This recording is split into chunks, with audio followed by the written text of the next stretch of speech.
As the political crisis in Venezuela deepens, the State Department is ordering all non-essential U.S. personnel out of the country. Venezuelan President Nicolas Maduro, fighting to stay in power, severed ties with the United States. He's upset President Trump endorsed an opposition leader as interim president. Maduro claims the U.S. wants to install its own unconstitutional government in Venezuela.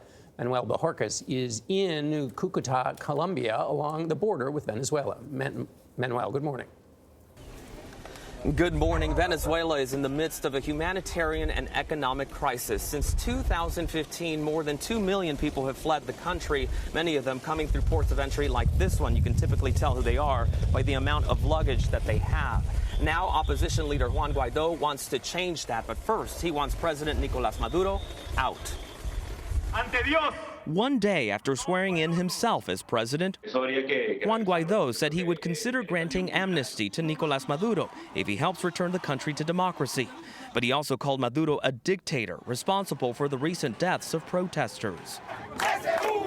This week, an estimated 14 people have died in mostly anti-Maduro protests. Once Latin America's richest country, oil accounts for 98% of Venezuela's exports. When the price of oil plummeted, the economy took a nosedive, sending the country into crisis. Under Maduro's policies, inflation has skyrocketed. It's expected to hit 10 million% this year.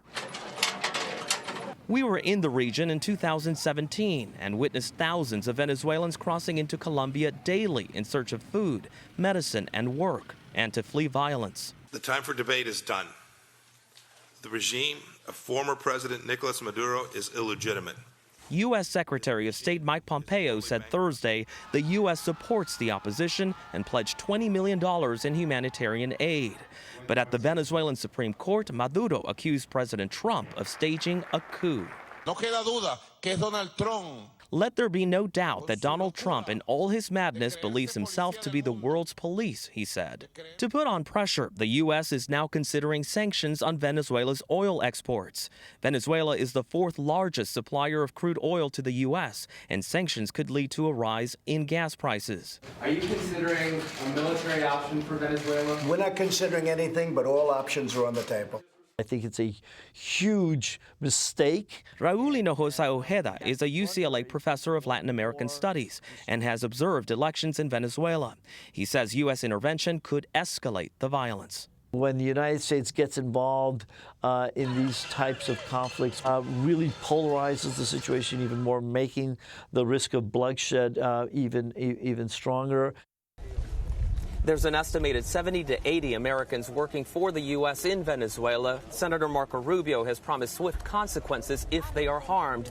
Maduro has ordered the Venezuelan embassy and consulates in the U.S. to close, but Guaidó has encouraged those workers to stay put. Norah? It's a big story. Manuel Bojorquez in Colombia. Thank you.